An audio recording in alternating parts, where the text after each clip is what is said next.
Okay, so here's a good example of buyers not being ready to actually buy, right? So I've got some clients and we were out looking at homes where they asked me if I could start showing them some homes. We had a buyer consultation, went over everything with them. They had a pre-approval already from one lender, but weren't super happy with those terms. So I turned them on to somebody that I had, and I was under the impression that they were getting those things done.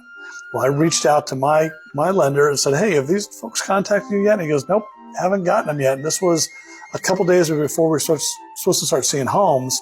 And I already scheduled a bunch of showings on a certain day so that we can get in there. And so I called them, spoke to them and said, hey, look, I'm going to go ahead and show you these homes, this weekend. But, you won't be able to put any offers in or do anything with them.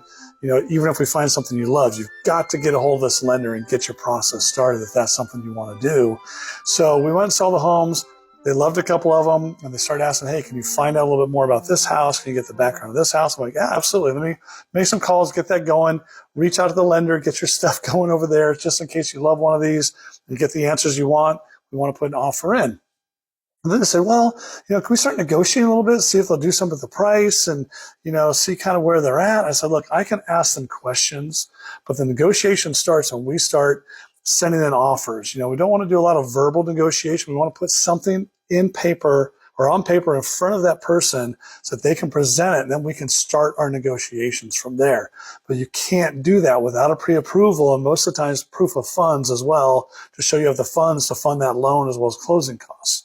So this was it wasn't a wasted day to go show the homes. It's definitely worth it because we saw what we do and don't like, in those properties and what they do or don't like, not me, but what they do or don't like. And then we know setting up our next tours that they'll be ready because now they've started that process with the lender I sent them to so that they can get going, so that they can be prepared to write those offers if they find one that they love or pick one of the ones that we've already seen.